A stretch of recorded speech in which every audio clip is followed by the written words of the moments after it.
वो शब्द महत्वपूर्ण हो जाता है, उस शब्द का वजन बढ़ जाता है, उसकी इंटेंसिटी बढ़ जाती है। और इसीलिए यदि हम कभी हालेलुया कहते हैं तो हम यूं ही सामान्य रूप से या साधारण रूप से नहीं कह सकते और कहना भी नहीं चाहिए। लेकिन जब हम हालेलुया कहते हैं तो हम उसके महत्व को जानकर, उसे महत्व देकर, उसकी इंटेंसिटी के साथ, पूरे वजन के साथ, पूरे आदर के साथ, अपने पूरे अस्तित्व से और परमेश्वर की महिमा के लिए उस शब्द को कहें। हालेलुया का शब्द आप सबको पता है कि उसके क्या मायने हैं। प्रेज द लॉर्ड, परमेश्वर की स्तुति हो। तो हम लोग एक बार फिर से हालेलुया का उद्घोष करेंगे, परमेश्वर की स्तुति हो, इस बात का उद्घोष करेंगे। लेकिन इस बार जैसा कि मैंने आपको बताया कि उस शब्द के पूरे महत्व को जानते हुए हम उसका उद्घोष करेंगे, उस शब्द को पूरा वजन देते हुए, पूरी इंटेंसिटी के साथ, पूरे ताकत के साथ उस शब्द का उद्घोष करेंगे। और जब हम उस शब्द का उद्घोष करेंगे, आप परमेश्वर को धन्यवाद दें, परमेश्वर की भलाई के लिए जो परमेश्वर ने आपके जीवनों में किया है। जब हम उस शब्द का उद्घोष करेंगे, आप अपनी चिंताओं को, परेशानियों को, विरोधियों को, अपने डर को, हर एक बात को स्मरण करते हुए उस शब्द का उद्घोष करेंगे। आइए, क्या आप मेरे साथ मिलकर के हालेलुया कहेंगे पूरी ताकत के साथ? Hallelujah, hallelujah, hallelujah, hallelujah. Praise the Lord, परमेश्वर का धन्यवाद हो। मुझे थोड़ा भूलने की आदत है, इसलिए बीच बीच में मैं आपसे पूछूंगा कि मुझे जहां से प्रचार भूल जाता हूं तो मैं पूछूंगा आपसे, तो आप लोगों को बताना पड़ेगा ताकि मैं आप लोगों को प्रचार कर सकूं। तो हमने बाइबल में से पढ़ा मत्ती, प्रेज़ द लॉर्ड, आप लोगों ने ध्यान से सुना, आप लोगों ने ध्यान से पढ़ा मत्ती 9:35 से 38।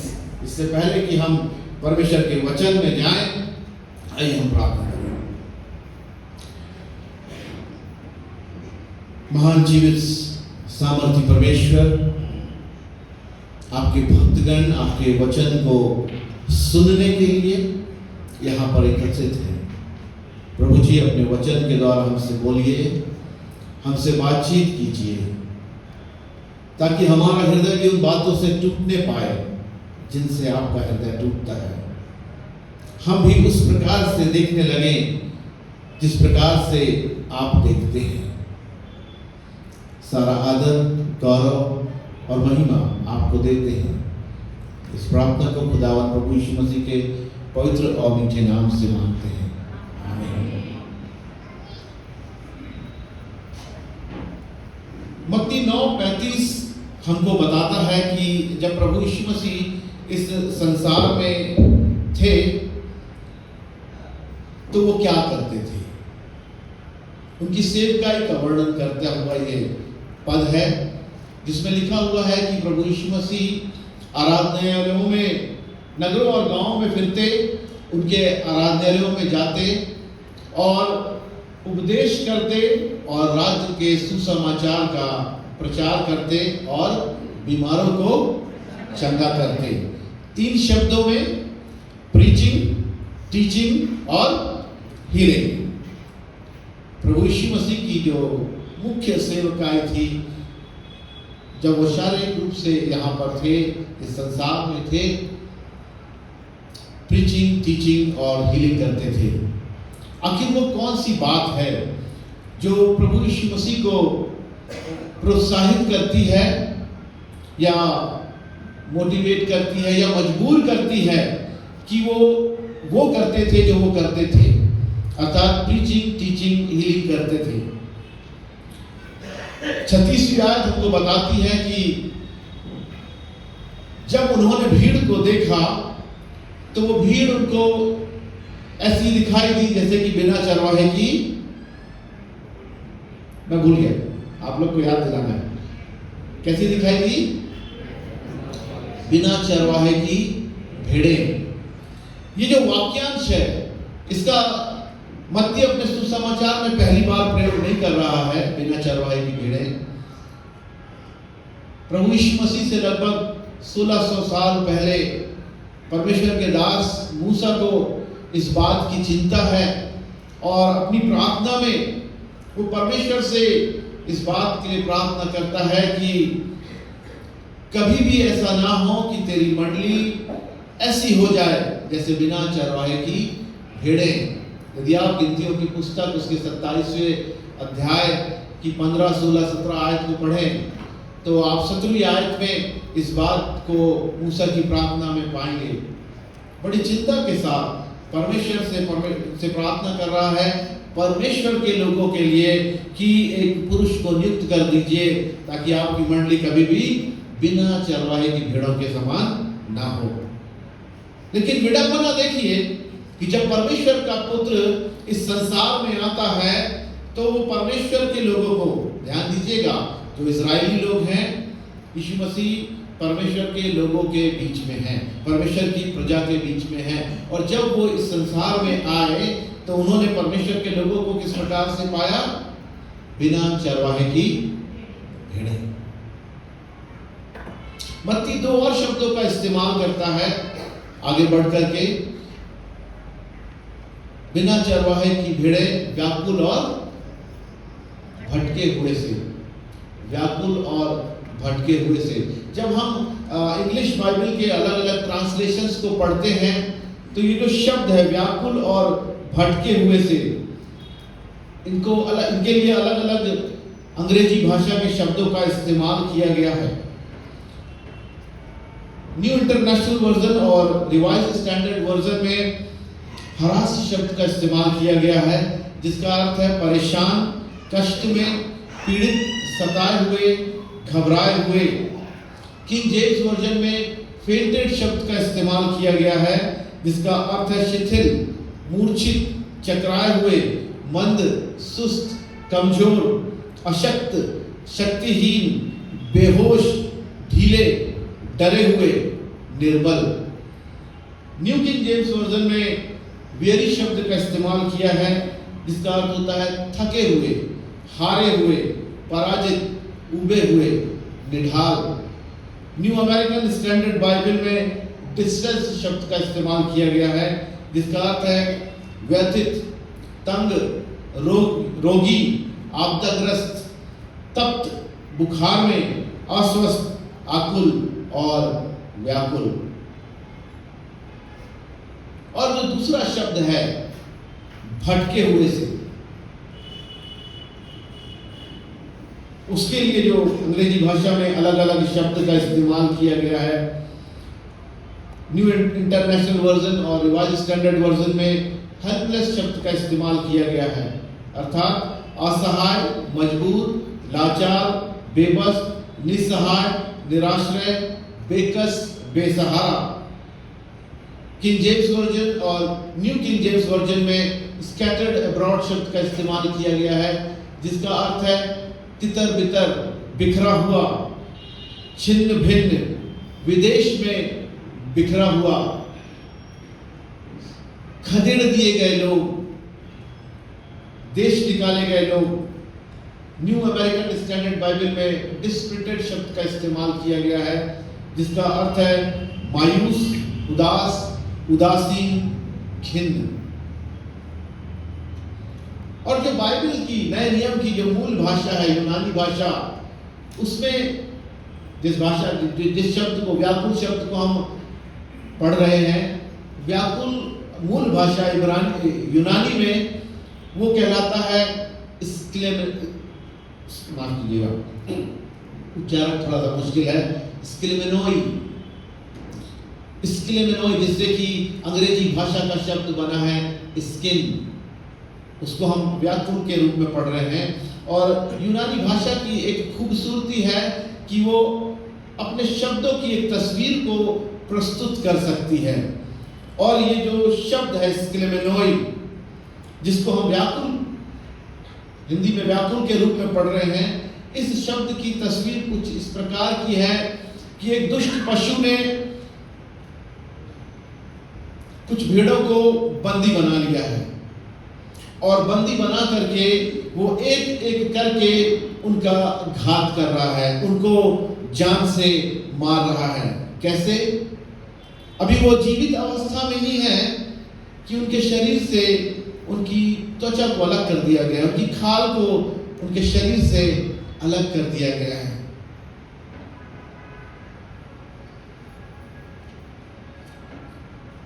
कल्पना करने की कोशिश कीजिए, उस भेड़ को देखने की कोशिश कीजिए जिसके शरीर से उसकी खाल को अलग कर दिया गया है और अभी उसके प्राण नहीं निकले हैं। उसकी आंखों में देखने की कोशिश कीजिए,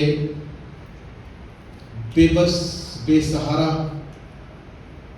इस उम्मीद में कि कोई आए और इस दुष्ट राक्षस से हमको बचा ले। प्रभु यीशु मसीह को उस भीड़ में लोग इस तरह से दिखाई दे रहे हैं। इसके लिए नोई, दूसरा जो शब्द जिसका भटके हुए के रूप में हम पढ़ते हैं इरेमेनोई यूनानी भाषा में, और इरेमेनोई की जो तस्वीर है वो कुछ इस प्रकार की है। हमने कहानी सुनी है उस अच्छे सामरी की। उस कहानी में एक व्यक्ति को यरीहो के मार्ग में उसका सब कुछ लूट करके उसको घायल करके मरने के लिए छोड़ दिया जाता है। ये जो इरेमेनोई है भटके हुए से, इसकी तस्वीर भी कुछ ऐसी ही है कि आपका सब कुछ आपसे लूट लिया गया है, आपको इस तरह से पीटा गया है कि बस अब आपके प्राण निकलने वाले हैं, आप मरणासन अवस्था में हैं और आपकी अवस्था इतनी दयनीय है कि आप अपनी मदद के लिए किसी को पुकार भी नहीं सकते।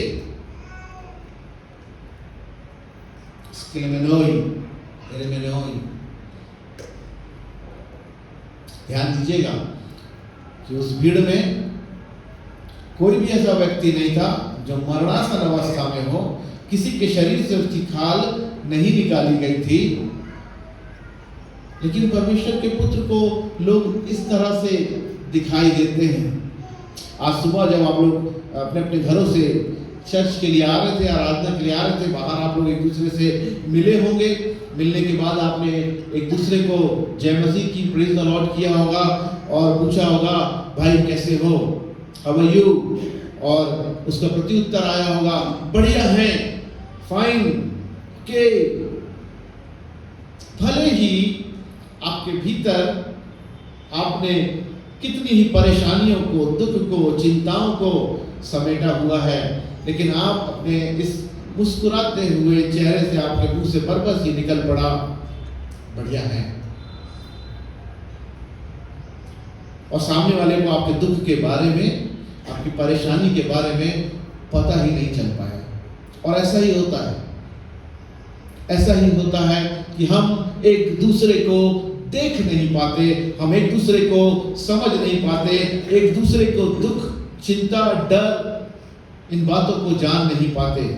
कई बार तो ऐसा होता है कि पति अपनी पत्नियों के दुख को नहीं जान पाते, पत्नियां अपने पति के दुख को नहीं जान पाती, माता पिता अपने बच्चों के दुख को नहीं जान पाते, बच्चे अपने माता पिता के दुख को नहीं जान पाते, भाई भाई के, बहन बहन के, कलीसिया पासवान के और पासवान कलीसिया के दुख को नहीं जान पाते।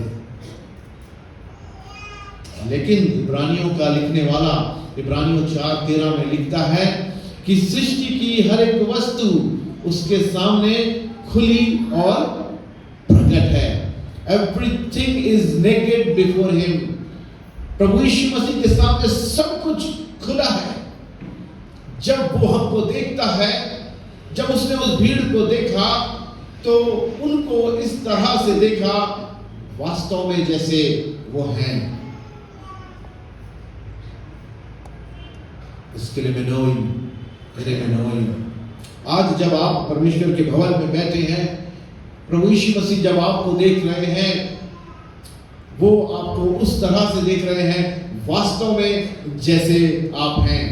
हो सकता है कि उस बात को जिसे आपने किसी से भी साझा नहीं किया हो, उस दुख को, चिंता को, डर को, अपनी चुनौती और संघर्ष को आपने किसी के साथ नहीं बांटा, लेकिन आज सुबह प्रभु यीशु मसीह आपकी उन चिंताओं, परेशानियों, दुख दर्द को जानता है। वो आपको देख सकता है, वो आपको आपके भीतर तक देखता है, उससे कुछ भी छुपा नहीं है। Hallelujah, hallelujah. प्रभु मेरा नाम जानता है, प्रभु मेरा आनंद जानता है, प्रभु मेरा दुख भी जानता है। और जब वो मेरा दुख जानता है, जब प्रभु ने भीड़ को उस तरह से देखा, स्क्लेमेनोई और एरेमेनोई व्याकुल और भटके हुए से, तो क्या किया उसने?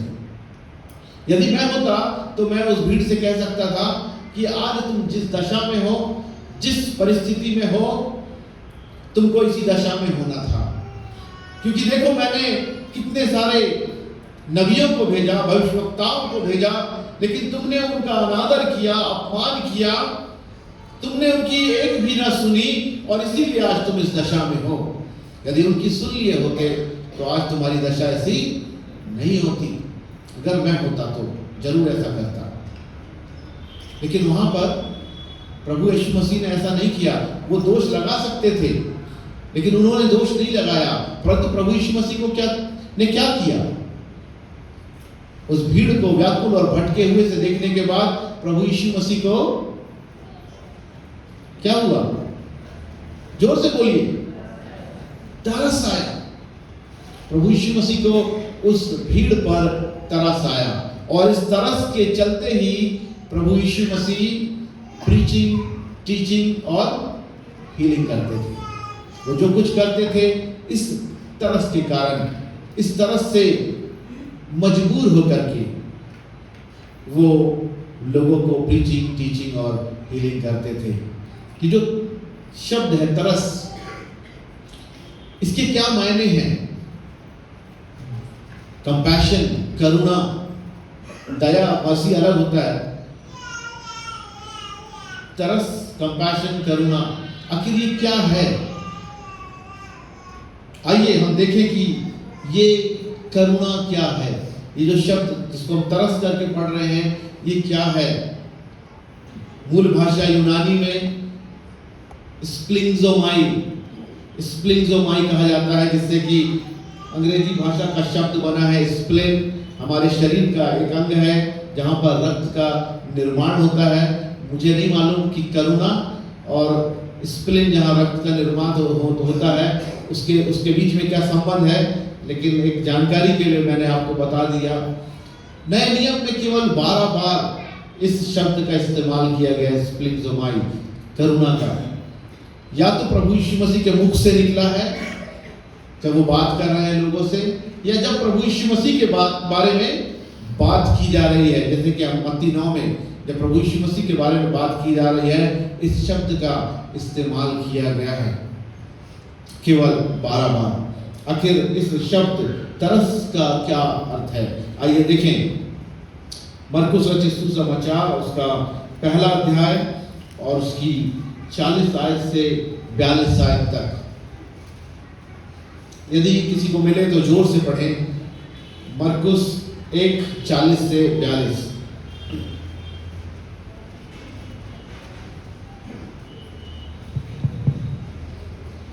एक कोढ़ी ने उसके पास आकर उससे विनती की और उसके सामने घुटने टेक कर उससे कहा, यदि तू चाहे तो मुझे शुद्ध कर सकता है। उसने उस पर तरस खाकर हाथ बढ़ाया और उसे छूकर कहा, मैं चाहता हूँ तू शुद्ध हो जा। और तुरंत उसका कोढ़ जाता रहा और वह शुद्ध हो गया। थैंक यू भैया। लिखा हुआ है कि एक कोढ़ी प्रभु यीशु मसीह के पास आया, लेकिन मैं आपको बताना चाहता हूं कि एक कोढ़ी एक रबी के पास नहीं आ सकता। उन दिनों में जो कोढ़ी होते थे, उनको गांव और नगरों के बाहर रखा जाता था। उन लोगों के लिए स्थान तैयार कर दिया था, झोपड़ी या गुफाओं में, नगर गांव के बाहर उनको रखा जाता था। और वो लोगों को अनुमति नहीं थी कि वो नगर या गांव में प्रवेश कर सके। यदि कभी कोई राहगीर उन गुफाओं के या उनकी झोपड़ियों के पास से गुजर रहा होता, तो इन कोढ़ियों को जोर से पुकार करके कहना होता था, अशुद्ध अशुद्ध अशुद्ध, ताकि कोई भी उनके पास न जाए।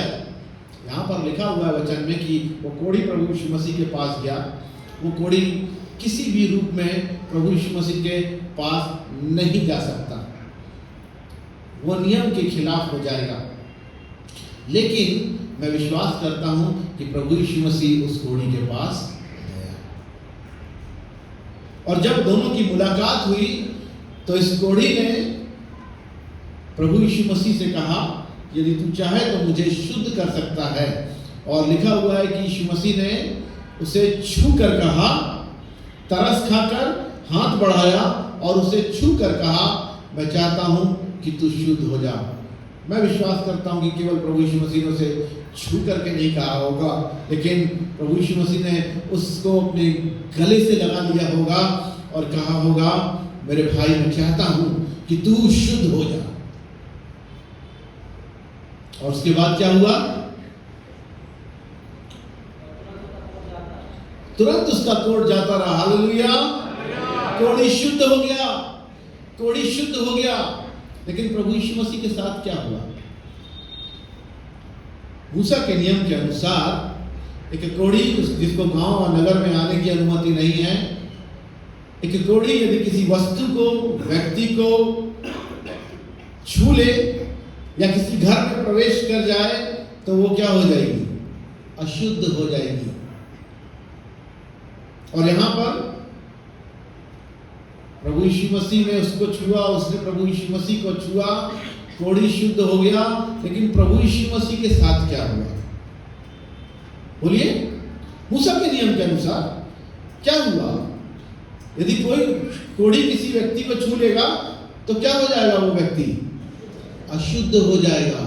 मूसा के नियम के अनुसार प्रभु यीशु मसीह वहां पर अशुद्ध हो गया। एक कोढ़ी और एक रब्बी के बीच में 30 फुट की दूरी होनी चाहिए, 30 हाथ की दूरी होनी चाहिए, परंतु यहाँ तो वो दोनों एक दूसरे के संपर्क में आ गए और इस प्रकार से प्रभु यीशु मसीह अशुद्ध हो गया। अब वापस से उसे अपने लोगों के बीच में जाने के लिए, अपने घर में जाने के लिए, मंदिर में प्रार्थना करने के लिए जाने के लिए शुद्धिकरण की रीति से होकर के जाना पड़ेगा। 7 दिन तक किसी से नहीं मिल सकते, किसी से बात नहीं कर सकते। शुद्धिकरण की रीति के नियम से, परंपरा से होकर के उनको गुजरना पड़ेगा। यीशु मसीह उस कोढ़ी के संपर्क में आने से अशुद्ध हो गए। हालेलुया! कोढ़ी तो शुद्ध हो गया, प्रभु यीशु मसीह अशुद्ध हो गया। प्रियो, यही तरस है, यही तरस है। जो पीड़ित है उसकी पीड़ा को ले लेना, उसके स्थान को ले लेना, उसके दर्द को ले लेना, उसकी अशुद्धता को ले लेना, उसके दंड को ले लेना। यही कंपैशन है, यही तरस है, करुणा है। और प्रभु यीशु मसीह ने उस करुणा को हम लोगों के ऊपर बहुतायत से बरसाया है। उस स्थान पर, जिस स्थान पर आपको और मुझे होना था, उस क्रूस पर जो आपका और मेरा अपमान होना था, आपका और मेरा अनादर होना था, आपके और मेरे ऊपर जो दंड और ताड़ना होनी थी, उन सब को प्रभु यीशु मसीह ने अपने ऊपर ले लिया। हमारे स्थान पर अपने आप को उस क्रूस पर दे दिया। आपने बहुत सारी पिक्चर्स देखी होंगी, यीशु मसीह के क्रूसीकरण के ऊपर तस्वीरें देखी होंगी, बहुत सारी किताबें पढ़ी होंगी, प्रचार सुने होंगे। हो सकता है कि जो मैं आपको बताने वाला हूं उन बातों को भी आपने सुना होगा। जब आप प्रभु यीशु मसीह की तस्वीर को देखते हैं, उस तस्वीर में जिसमें प्रभु यीशु मसीह के सिर पर कांटों का ताज है, कीलों, हाथों में कील है, पैरों में कील है, और इस प्रकार से उनको क्रूस पर लटका दिया गया है। उनके शरीर पर केवल एकमात्र वस्त्र है, उनका लंगोट। मैं आपको बताना चाहता हूं कि जब रोमी साम्राज्य अपने अपराधियों को दंड देते थे तो उसको नमूना बनाते थे, ताकि कोई दूसरा व्यक्ति उनके विरोध में खड़ा ना हो सके, उनके विरोध में आवाज ना उठा सके। और जब प्रभु यीशु मसीह को वहां पर क्रूसीकृत किया गया, निश्चित रूप से उनको भी नमूना बनाया गया होगा और बनाया गया है। हम देखते हैं कि प्रभु यीशु मसीह के शरीर पर एक लंगोट है, लेकिन बाइबल के बहुत सारे विद्वान इस बात से सहमत हैं और बाइबल में भी लिखा हुआ है कि उनके वस्त्रों पर चिट्ठियां डाल दी गई थी। और जिस समय प्रभु यीशु मसीह को क्रूस पर चढ़ाया गया, उनके शरीर पर वस्त्र नहीं थे। जो अपमान आपका और मेरा होना था, वो अपमान प्रभु यीशु मसीह का उस क्रूस पर हुआ। हमने देखा है कि सिपाही आते हैं और प्रभु यीशु मसीह के गालों पर तमाचे मारे जाते हैं, उनके गालों पर थूका जाता है, उनको घूंसे और लात मारे जाते हैं। 4-5 सिपाही दिखते हैं पिक्चरों में, लेकिन मैं बताना चाहता हूं कि पूरी की पूरी एक टुकड़ी, 300 सैनिकों की एक टुकड़ी ऐसी सजाओं को देने के लिए निकलती थी। और ऐसी सजाओं को जब देने जाते थे तो भीड़ को काबू करने के लिए 300 सैनिकों की आवश्यकता होती थी। पूरी एक टुकड़ी ने प्रभु यीशु मसीह के मुंह पर तमाचे मारे होंगे, घूंसे मारे होंगे, उनके ऊपर लात मारे होंगे, उनके मुंह पर थूका होगा, क्योंकि वो नमूना बनाने के लिए निकले थे। आज भी जब हमारे बहुत सारे पासवानों को सताया जाता है, बहुत सारे भाई बहन जिनको सताया जाता है, उनको उनके बाल, उनका सिर मुंडा दिया जाता है, उनको सड़क पर उनके कपड़े फाड़ दिए जाते हैं, उनको लात मारते हुए उनका जुलूस निकाला जाता है। आज 2000 साल बाद हम कहते हैं कि हम सभ्य समाज हैं। 2000 साल पहले प्रभु यीशु मसीह के साथ उन्होंने क्या किया होगा? बाइबल में लिखा है कि उसका ठट्टा उड़ाया गया। कभी आपने सोचा है कि ये ठट्टा कैसे उड़ाया गया होगा? केवल ये कह करके कि तू अपने आप को बचा सकता है, अपने आप को बचा और मुझे बचा। पता नहीं किस किस प्रकार के अपशब्द प्रभु यीशु मसीह के लिए वहां पर उन्होंने कहे होंगे, हम सोच भी नहीं सकते।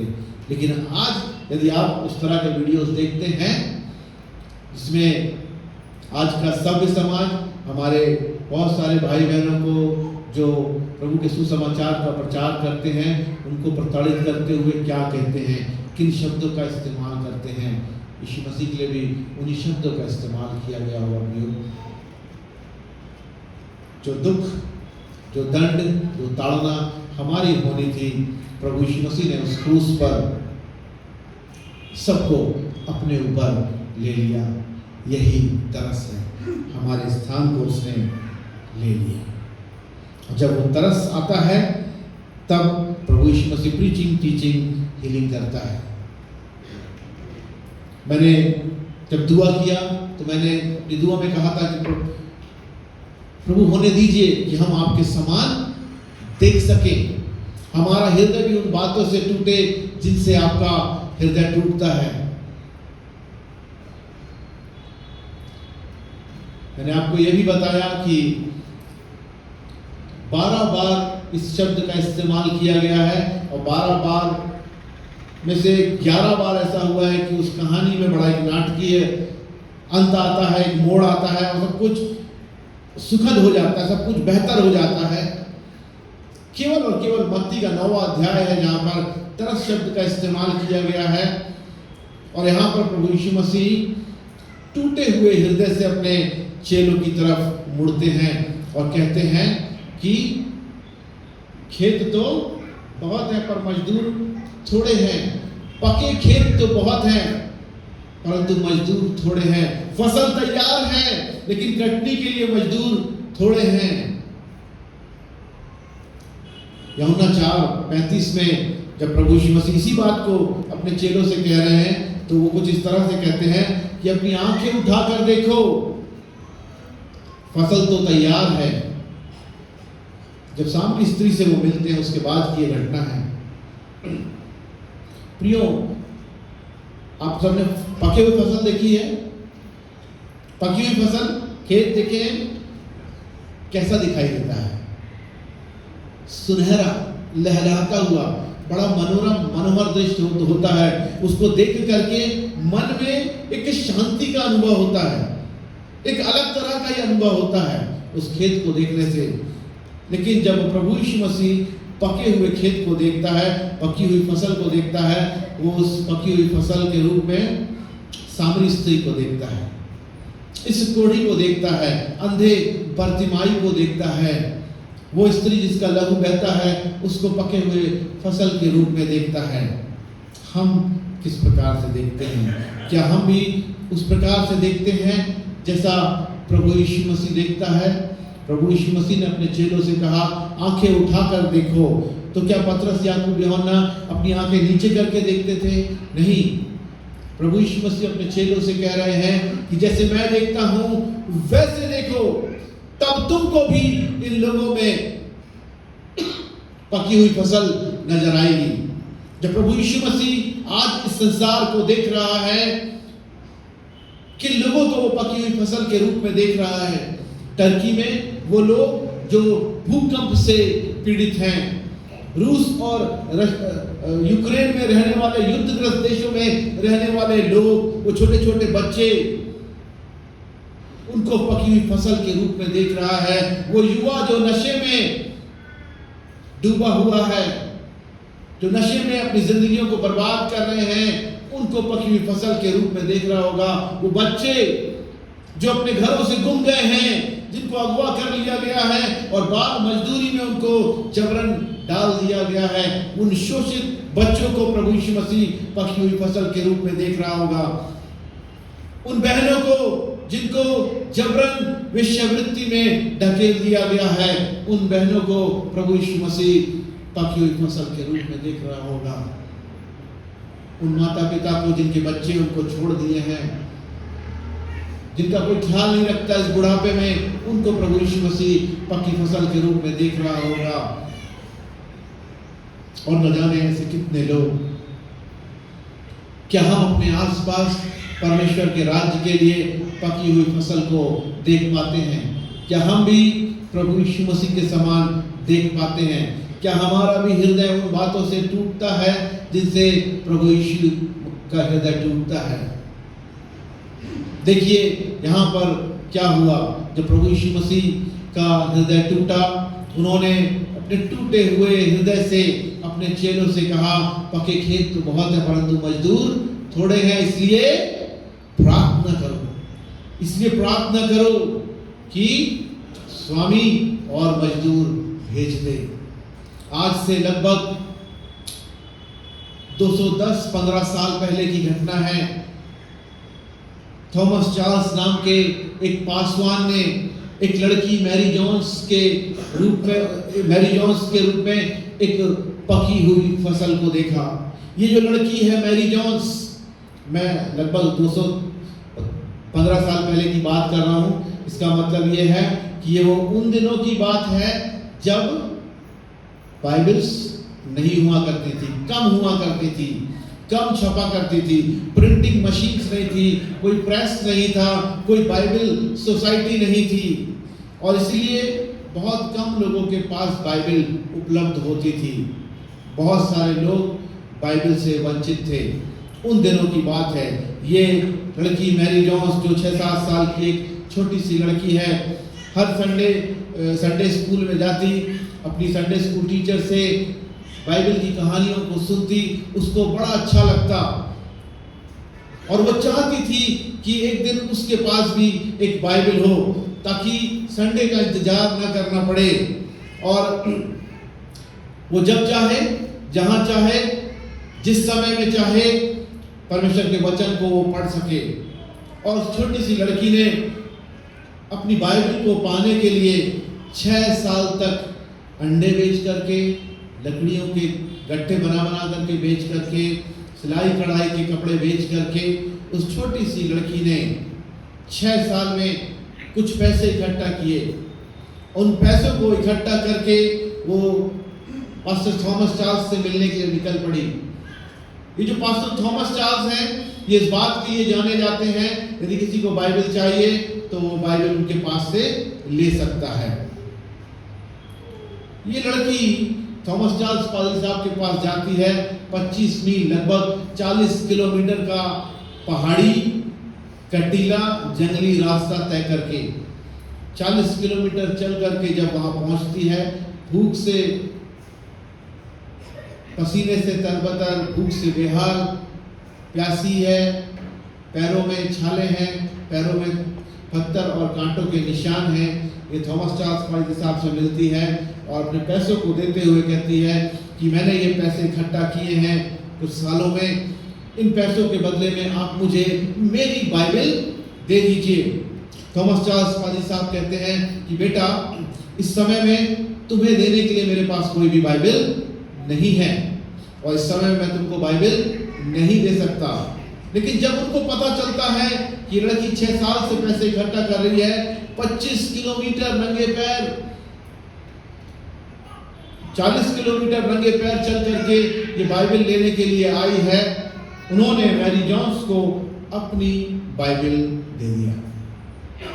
अपनी बाइबल उन्होंने मैरी जॉन्स को दे दिया और कुछ समय के बाद मैरी जॉन्स तो खुशी खुशी अपनी बाइबल को लेकर के आ गई। कुछ समय के बाद थॉमस चार्ल्स पादरी साहब ने इस घटना को अपने चर्च की कमेटी में रखा, कुछ लोगों के बीच में, कि अब वो समय आ गया है कि हम लोगों तक बाइबल पहुंचाने का कुछ काम करें, कुछ जरिया ढूंढें। और उस चर्च के लोगों ने, उस कमेटी के लोगों ने अपने चर्च के लोगों के लिए और जो स्थानीय कलीसियाएं हैं, अन्य कलीसियाएं हैं उस नगर की, वहां पर बाइबल पहुंचाने का जिम्मा लिया और लोगों तक बाइबल पहुंचने लगी। कुछ समय के बाद फिर से ये लोग मिलते हैं एक मीटिंग के रूप में और उन्होंने देखा कि वो जो बाला शहर है, इंग्लैंड का बाला स्थान है, स्थान का नाम है, वहाँ पर लोगों तक बाइबल पहुँच रही है, स्थानीय लोगों के कलीसियाओं में बाइबल्स उपलब्ध है। उन लोग अपने इस काम से बड़े खुश होते हैं, उत्साहित होते हैं। मीटिंग में कोई कहता है यदि हम अपने नगर में बाइबल पहुंचा सकते हैं तो क्यों ना हम पूरे इंग्लैंड में बाइबल को पहुंचाएं।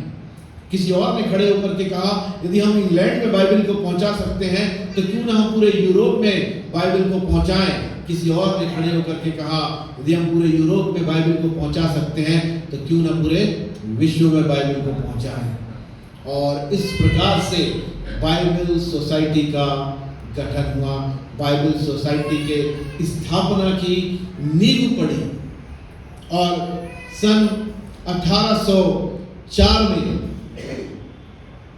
British and foreign Bible society के नाम से बाइबल सोसाइटी, उस समय ये इस नाम से उसकी स्थापना हुई जिसे हम बाइबल सोसाइटी के रूप में जानते हैं।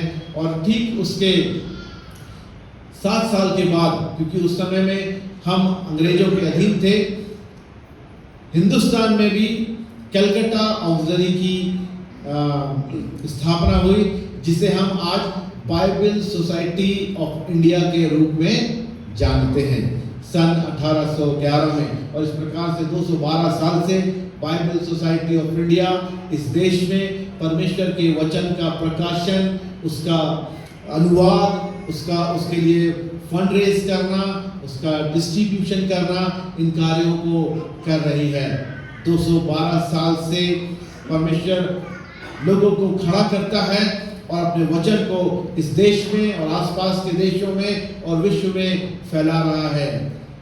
आप लोग कंफ्यूज मत होइएगा, बाइबल सोसाइटी और Bible society of India, United Bible society, जिसे कि हम बाइबल सोसाइटी कह सकते हैं, यूनाइटेड बाइबल सोसाइटी या बाइबल सोसाइटी रेड क्रॉस और यूएनओ के बाद विश्व की तीसरे सबसे बड़ी एनजीओ है, जो कि 155 देशों में वहाँ की नेशनल बाइबल सोसाइटीज, जैसे कि बाइबल सोसाइटी ऑफ इंडिया हमारी नेशनल सोसाइटी है, 155 देशों में नेशनल सोसाइटीज के द्वारा परमेश्वर के वचन को लोगों तक पहुंचा रही है। और उनका उद्देश्य है कि, हमारा उद्देश्य है कि परमेश्वर का वचन लोगों को उनकी मातृभाषा में उचित मूल्य पर, किफायती मूल्य पर मिल सके। उस कॉर्नर में मैंने एक बाइबल देखा था भैया, ये येलो वाला बाइबल, सॉरी, आप बेटा इस बाइबल को उठा के दिखाएंगे, थोड़ा सा उसका कवर कवर, हाँ बस ऐसे ही दिखा दीजिए, वो लाल रंग दिखना चाहिए, बस दिखा दीजिए, सबको दिखा दीजिए। आप इस बेटे के हाथ में जो बाइबल को देख रहे हैं, ये मिशनरी बाइबल कहलाती है। सबसे ज्यादा हिंदुस्तान में इस बाइबल, ठीक है, थैंक यू बेटा, इसी बाइबल का वितरण होता है। और किफायती मूल्य की ये जो बाइबल है, बड़े दुख के साथ मुझे कहना पड़ रहा है कि नवंबर 2021 में ये 230 रुपए की थी, अगस्त उस समय 230 रुपए की थी, नवंबर 2021 में ये 260 रुपए की हुई और अगस्त 2022 में ये 300 रुपए की हो गई।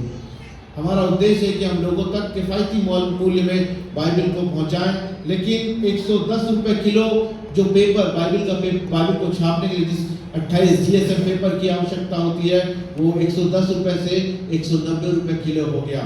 5 रुपए जो GST लगता था, अब वो 18% GST लगने लगा। ट्रांसपोर्टेशन के लिए पेट्रोल और डीजल के रेट बढ़ गए और ऐसे में बाइबल सोसाइटी के सामने एक बड़ी चुनौती है कि कम कीमत में लोगों तक बाइबल पहुंचा सके। आप लोग प्रार्थना करें कि परमेश्वर का ये वचन लोगों तक उचित मूल्य में पहुंच सके। उस बाइबल की रेट मैंने बताया, आज का रेट उसका 300 रुपए है, लेकिन वो 300 रुपए की है नहीं, उसकी कीमत लगभग 600 से 700 रुपए की है, दुगनी कीमत की है। जब उसको तैयार किया जाता है, उसकी जो वास्तविक लागत मूल्य है, वो उसके जो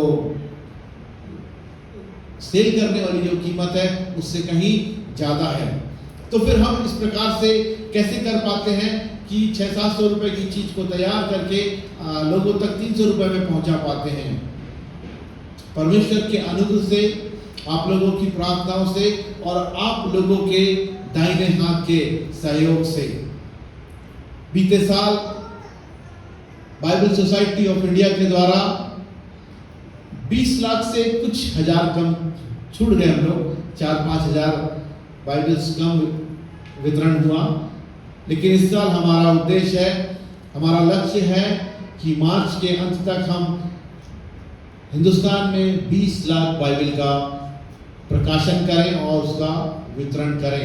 यदि हम बीते 3 सालों का या 4 सालों का रिकॉर्ड देखें तो हर एक 4 मिनट में एक बाइबल का वितरण हिंदुस्तान में हुआ है पिछले 4 सालों से। मैं भी पिछले महीने काउंसिल मीटिंग में था, वहां पर ये रिपोर्ट सामने आई। और ये सब कुछ तभी संभव हो पाता है जब सब लोग मिल करके अपना हाथ बढ़ा करके एक दूसरे का सहयोग करके एक लक्ष्य के लिए आगे बढ़ते हैं। बीते दिनों में निश्चित रूप से आपकी कलीसिया से भी सहयोग मिलता रहा है और इस बार भी जब मैं सामने खड़ा हूं आप लोग से इसी सहयोग की कामना करता हूं कि परमेश्वर के वचन को हम अपने देश में उन भाई बहनों तक, उन मैरी जॉन्स तक जिन तक परमेश्वर का वचन नहीं पहुंचा है, पहुंचाएं। क्योंकि फसल पक गई है परंतु मजदूर थोड़े हैं। क्या आपको मजदूर बनेंगे? क्या आप परमेश्वर के वचन को फैलाने के लिए बाइबल सोसाइटी की सहायता करेंगे? पिछले 212 सालों में बाइबल सोसाइटी ऑफ इंडिया के द्वारा 70 से अधिक भाषाओं में बाइबल का अनुवाद किया जा चुका है। बच्चों के लिए 6 से अधिक चिल्ड्रन बाइबल का प्रकाशन किया जा चुका है और 14 चिल्ड्रन बाइबल पर कार्य चल रहा है। 14 भाषाओं में इन दिनों में बाइबल सोसाइटी ऑफ इंडिया अनुवाद के कार्य कर रही है। आने वाले समय में वो बाइबल तैयार हो जाएंगी और हमारे वो भाई बहन परमेश्वर के वचन को अपनी मातृभाषा में प्राप्त कर सकेंगे। द्विभाषी बाइबल का प्रकाशन किया जा चुका है और हिंदुस्तान में इस समय में बाइबल सोसाइटी के द्वारा 4 द्विभाषी बाइबल का प्रकाशन किया जा चुका है। द्विभाषी जिसमें एक तरफ अंग्रेजी में, एक तरफ हिंदी में, एक तरफ तमिल में, एक तरफ तेलुगु में, इस प्रकार की बाइबल को द्विभाषी बाइबल बोलते हैं। 4 द्विभाषी बाइबल का प्रकाशन किया जा चुका है और भी द्विभाषी बाइबल का प्रकाशन का कार्य चल रहा है। जो हमारे दृष्टिबाधित भाई बहन हैं उनके लिए ब्रेल बाइबल का प्रकाशन किया जा चुका है। उनके लिए ऑडियो बाइबल भी तैयार की जा चुकी है और हमारे वो भाई बहन जो देख तो सकते हैं, पढ़ भी सकते हैं, लेकिन वो बातचीत करने के लिए साइन लैंग्वेज का इस्तेमाल करते हैं। उन मूक बधिर भाई बहनों के लिए ऐसे वीडियोस तैयार किए जा रहे हैं बाइबल सोसाइटी के द्वारा कि उन तक परमेश्वर का वचन जिस भाषा में, साइन लैंग्वेज में वो बात करते हैं, उस भाषा में वो परमेश्वर के वचन को, यद्यपि वो लोग पढ़ सकते हैं बहुत से लोग, लेकिन कम्युनिकेट करने के लिए वो लोग साइन लैंग्वेज का इस्तेमाल करते हैं। हमारा प्रयास है कि उनकी ही भाषा में उनको परमेश्वर का वचन उपलब्ध कराए जा चुके। केवल भजन संहिता के कुछ भजन अभी तक उसके वीडियोस बनाए जा चुके हैं, लेकिन निरंतर कार्य चल रहा है और आने वाले समय में हम उस कार्य को भी कर पाएंगे। Bible society of India central office उसका बेंगलोर में है और 17 ऑक्सिलरीज के साथ मिलकर के परमेश्वर के वचन को इस हिंदुस्तान में फैला रहे हैं। और उसमें उन 17 ऑक्सिलरीज में से मध्य प्रदेश और छत्तीसगढ़ की ऑक्सिलरी है, जबलपुर ऑक्सिलरी के रूप में जानी जाती है। और आज मैं उस ऑक्सिलरी से ही आपके सामने यहाँ पर खड़ा हूँ। तो प्रियो, अब समय आ गया है कि जो मैरी जोन्स तक बाइबल नहीं पहुँची है, हमको अपनी इस पीढ़ी में उन मैरी जोन्स तक परमेश्वर के वचन को पहुंचाना है। और इसके लिए प्रभु यीशु मसीह अपने चेलों को जिस प्रकार उन्होंने निर्देश दिया कि पकी हुई फसल तो तैयार है, तो क्या किया जाए? सबसे पहली बात प्रार्थना की जाए। प्रार्थना की जाए कि परमेश्वर का वचन हर एक हाथों में उचित मूल्य पर उनके मातृभाषा में पहुंच सके। और साथ ही साथ इस काम के लिए और भी कुछ करना होगा। मिल करके हम एक बड़े अंतर को ला सकते हैं। यदि पासवान की इजाजत हो तो मैं कुछ समय और लूंगा। मिल करके हम इस काम को कर सकते हैं। सबसे पहला काम प्रार्थना करें। दूसरा काम हियाव के साथ परमेश्वर के वचन का प्रचार करें। हियाव के साथ, साहस के साथ। किसके समान? शंभू के समान। ये शंभू कौन है? शंभू एक लड़का है जो कि पोलियोग्रस्त है और इस पोलियोग्रस्त 13 साल के लड़के की जो आंखें हैं बाहर की ओर लटकी हुई हैं। उसकी आंखों में कुछ हुआ होगा और गांव के किसी व्यक्ति ने कहा होगा कि तुम इस फल का रस डाल लो। उससे इलाज तो नहीं हुआ, लेकिन उसकी आंखें और खराब हो गई और वो जैसे मेंढक की आंखें होती है बाहर की ओर आ गई। ये जो शंभू है, एक दिन उसकी मुलाकात, या मैं कहूंगा कि पास्टर अगस्तिन जेबा कुमार की मुलाकात इस लड़के शंभू से होती है। पास्टर अगस्तिन जेबा कुमार, आप लोगों ने टीवी में उनके प्रचार सुने होंगे। बिहार में जेम्स मिशन के संस्थापक हैं। अपने आरंभिक सेवकाई के दौरान में बिहार के कई गांवों में उन्होंने कलीसियाओं की स्थापना की और समय समय पर स्थापित कलीसियाओं में वो जाते, वहाँ का हालचाल लेने के लिए। एक बार ऐसे ही जब वो किसी कलीसिया में गए थे, प्रचार कर रहे थे, प्रचार करने के बाद लोग उनसे मिलने के लिए आए, उनसे लोग हाथ मिलाना चाहते थे। उन्होंने देखा कि उस भीड़ में 2 लोगों के कमर के बीच में से एक कमजोर सा हाथ उनकी ओर बढ़ा हुआ है हाथ मिलाने के लिए। उन्होंने उन भाइयों को अलग किया तो उन्होंने क्या पाया कि एक लड़का जो कि पोलियोग्रस्त है, जिसकी आंखें बाहर की ओर लटकी है, वो उनसे हाथ मिलाना चाहता है। वो उनके पास गए, वहां जाकर के उन्होंने उस लड़के से हाथ मिलाया, पूछा बेटा तुम्हारा नाम क्या है? उसने कहा अंकल मेरा नाम शंभू है। शंभू तुम मुझसे हाथ क्यों मिलाना चाहते हो? शंभू ने कहा अंकल क्योंकि मुझे परमेश्वर का वचन सुनना अच्छा लगता है और आज आपने बहुत सुंदर वचन दिया है, बड़ा प्रभावी वचन सुनाया है और हाथ मिला करके मैं आपको धन्यवाद कहना चाहता हूँ। पास्टर को बड़ा अचंभा हुआ कि 13 साल का पोलियोग्रस्त और जिसकी आंखें भी बाहर की हुई लटकी हुई हैं, एक कमजोर लड़का परमेश्वर के वचन को सुन करके इतना उत्साहित है। बात वहीं पर खत्म नहीं हुई। उस भीड़ में एक दूसरे अन्य व्यक्ति ने पास्टर अगस्तिन जेबा कुमार को बताया कि पास्टर साहब ये लड़का है शंभू, ये केवल परमेश्वर के वचन को सुनता नहीं है लेकिन आसपास के 13 गांव में जाकर के परमेश्वर के वचन का प्रचार करता है। पास्टर को बड़ा आश्चर्य हुआ कि ये लड़का जो खुद चल फिर नहीं सकता, ठीक से देख नहीं सकता, ये आसपास के 13 गांव में कैसे जाता है। लोगों ने बताया कि ये अपने गले में थैली को रखता है, उस थैली में बाइबल के ट्रैक्ट्स रखता है और किसी से भी लिफ्ट ले लेता है उनकी गाड़ी में या उनके साइकिल में, और आसपास के गांव में घूमते हुए।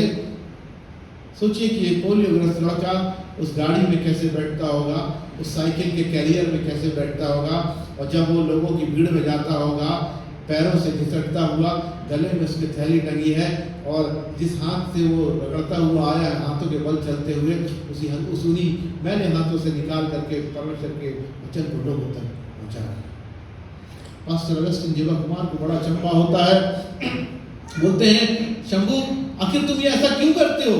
तुम तो इतने कमजोर हो, तुमको ऐसा नहीं करना चाहिए, परंतु तुम करते क्यों हो? शंभू ने कहा, अंकल ये आसपास के जो गांव हैं इनमें मेरे दोस्त रहते हैं, इन गांव में मेरे नाते रिश्तेदार रहते हैं, अगर मैं उनको प्रभु यीशु मसीह के बारे में नहीं बताऊंगा तो और कौन बताए? अगर मैं उनके प्रभु यीशु मसीह के बारे में नहीं बताऊंगा तो और कौन बताएगा? पास्टर अगस्टिन जीवा कुमार को उस लड़के पर बड़ी करुणा होती है और अपने कुछ मित्रों के साथ मिलकर के उस लड़के के लिए कुछ मेडिकल एड की व्यवस्था करते हैं। शंभू को CMC वेलोर भेजा जाता है, 1.5 साल तक उसका इलाज किया जाता है, बहुत सारे ऑपरेशंस होते हैं और 1.5 साल के बाद वो पहले से बहुत बेहतर स्थिति में आ जाते हैं। 1.5 साल के बाद फिर से जब पास्टर अगस्टिन जीवा कुमार CMC वेलोर में शंभू से मिलते हैं, उन्होंने देखा कि शंभू अब खड़ा हो सकता है और चल सकता है, शंभू अब देख सकता है। उन्होंने शंभू से कहा कि शंभू अब तो तुम देख सकते हो, अब तो तुम चल भी सकते हो, अब तुम क्या करोगे? और शंभू का जवाब था, अंकल अब मैं दौड़ करके परमेश्वर के वचन का प्रचार करूंगा। हालेलुया। अब मैं दौड़ करके परमेश्वर के वचन का प्रचार करूंगा। हमारे पैर मजबूत हैं, हमारी आंखें मजबूत हैं। हम किस समय का इंतजार कर रहे हैं? हम परमेश्वर के वचन का प्रचार कैसे करेंगे? हम परमेश्वर के वचन का प्रचार कैसे करेंगे? क्या इन आसपास के गांव में, इन 13 गांव में, क्या इस शहर में हमारे नाते रिश्तेदार नहीं रहते? क्या हमारे मित्र दोस्त नहीं रहते? क्या वो सब्जी वाला जो रोज सब्जी देता है हमको, हमने उसको परमेश्वर के वचन सुनाया है? वो दूध वाला जिसके दूध की चाय हम रोज पीते हैं, क्या हमने उसे परमेश्वर के वचन को बताया है? अगर हम नहीं बताएंगे तो और कौन? अगर हम नहीं बताएंगे तो और कौन? प्रियो, समय आ गया है कि हम शंभू के समान बोझ के साथ और साहस के साथ परमेश्वर के वचन का प्रचार करें। पहली बात प्रार्थना करें, दूसरी बात साहस के साथ, बोझ के साथ परमेश्वर का वचन का प्रचार करें, और एक अंतिम बात मैं आपसे कहना चाहता हूँ, तीसरी बात, परमेश्वर के वचन के लिए उदारता के साथ दें। कैसे? मैरी पेन के समान। मैं न्यू थियोलॉजिकल कॉलेज देहरादून से मैंने अपनी बाइबल की पढ़ाई की है, बैचलर ऑफ डिविनिटी की डिग्री ली है। यदि आप कभी देहरादून जाएं तो न्यू थियोलॉजिकल कॉलेज, जिसको NTC भी कहते हैं, वहाँ पर जाकर के जरूर से आप विजिट करें। जब मैं वहाँ पढ़ता था, कम फीस में बहुत अच्छे प्रोफेसर्स, टीचर्स हमको पढ़ा रहे थे, हॉस्टल की सुविधाएं अच्छी थी, मेस की सुविधाएं अच्छी थी, एक बहुत उत्तम लाइब्रेरी थी, और उसके बदले में जो फीस ली जाती थी वो बहुत कम थी। और मेरी जानकारी में ये भी आया कि उस कॉलेज में बहुत से भाई बहन ऐसे हैं जो अन्य जातियों से विश्वास में आए और उनके पीछे कोई भी मदद करने को नहीं है, और वो बिना फीस दिए उस कॉलेज में पढ़ते हैं। तो इतनी अच्छी सुविधाएं बिना फीस दिए कैसे मिल सकती हैं? और मैं जो फीस देता हूँ उसके अनुसार भी ये सुविधाएं कहीं ज़्यादा हैं, कहीं ज़्यादा सुविधाओं में, कम फीस में मैं पढ़ रहा था। उस कॉलेज के जो संस्थापक हैं, हम उनको सनी अंकल कहते हैं। उनका नाम है रेवरेंड डॉक्टर जॉर्ज चवन्नीकमनिल। हमारे अंकल जो है एक बहुत ही अच्छे प्रचारक हैं और पूरे विश्व में वो परमेश्वर के वचन का प्रचार करते हैं और अपने वचन के प्रचार के बाद वो लोगों से अनुरोध करते हैं कि कॉलेज के लिए वो मदद करें ताकि वहाँ पर लोग परमेश्वर के वचन को सीख सकें, उसका अध्ययन कर सकें। और बहुत सारे लोग अपनी मदद को देते हैं, बहुत सारे लोग चेक में लिख करके दे देते हैं कि हम हर माह या हर साल इतने इस प्रकार से हम आपकी मदद करेंगे। एक बार एक शहर में, मुझे नहीं मालूम कि उस शहर का क्या नाम था, एक शहर में अपने प्रचार के दौरान उन्होंने लोगों को कमिटमेंट लिया उनसे, और मैरी पेन नाम की एक महिला ने उस कमिटमेंट में लिख दिया कि हर माह मैं आपके कॉलेज में बच्चों के बाइबल अध्ययन के लिए इतने रुपए से, इतने डॉलर से मदद करूंगी। और उसके बाद से हर माह वो पैसे कॉलेज में आने लगे, लगातार वो पैसे मिलने लगे।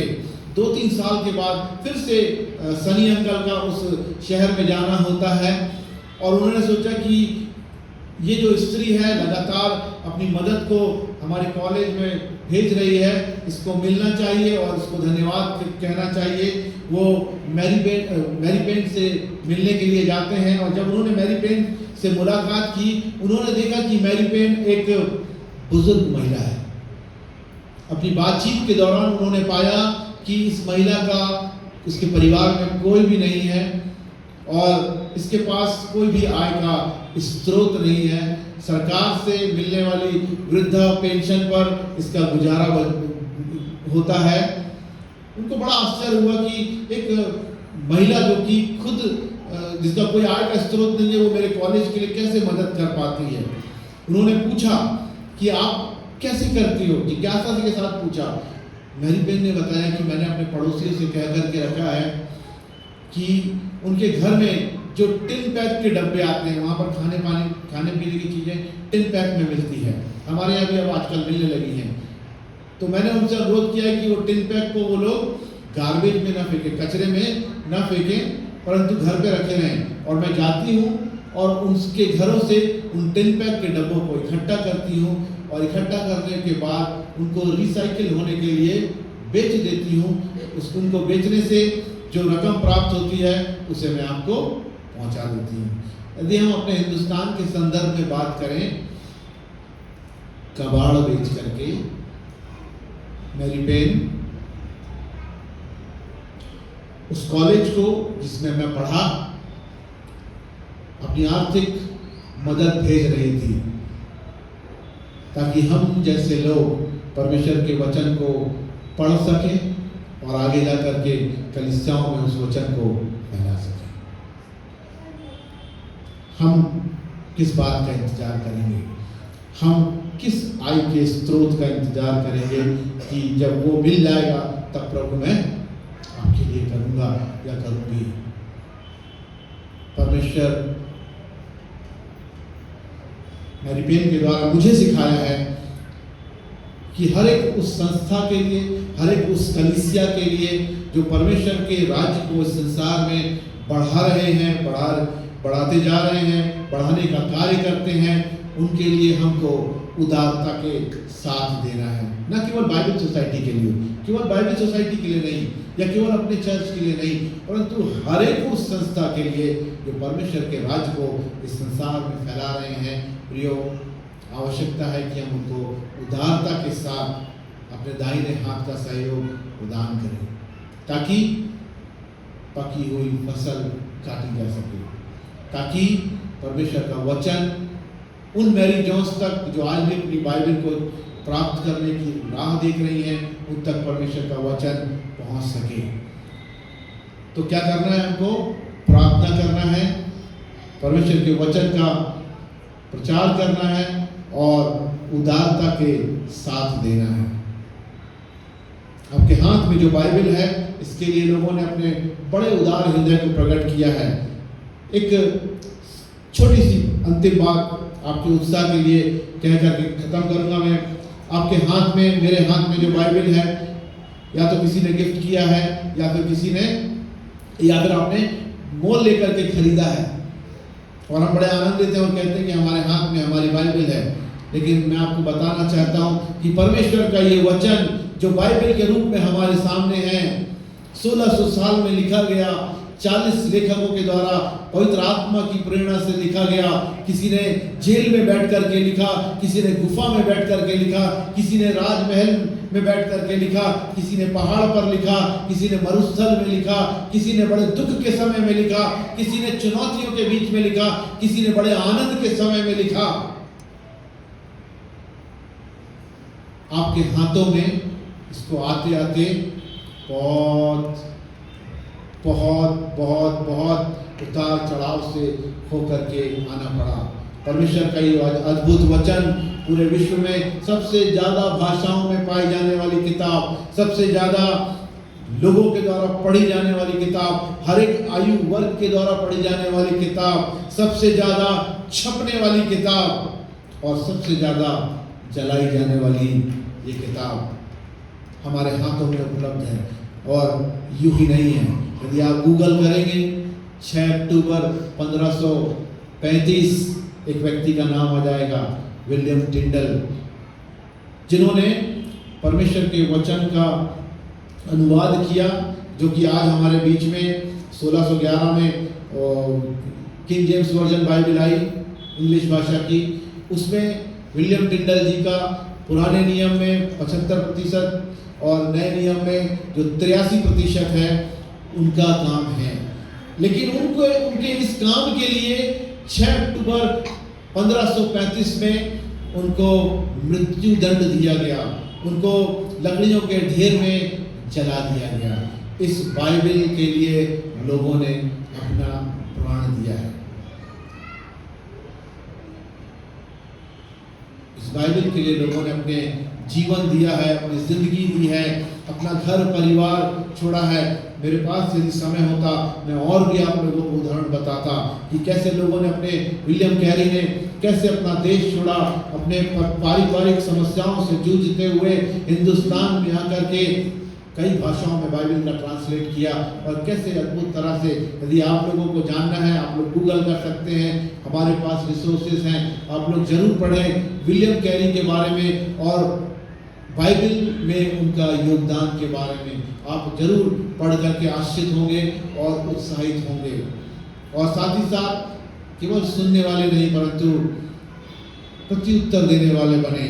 आज जब आप लोगों के सामने, आपके सामने अवसर होगा बाइबल सोसाइटी के लिए मदद करने के लिए, आप अपने सहयोग को जरूर से प्रदान करें। बीते दिनों में आप लोगों ने जो प्रार्थनाएं और सहयोग दिया है, एक बार फिर से मैं उसके लिए आप सबका हृदय से आभारी हूँ, और आप सबको हाथ जोड़ करके धन्यवाद देता हूँ। आदरणीय पासवानों को धन्यवाद देता हूँ कि उन्होंने अवसर दिया। परमेश्वर पिता का धन्यवाद देता हूँ कि आपके साथ इस आराधना भवन में मैं आज उपस्थित हुआ और परमेश्वर के वचन को साझा कर पाया। आइए हम प्रार्थना करें। खुदावंद बाप आसमानी, धन्यवाद देते हैं आपके जीते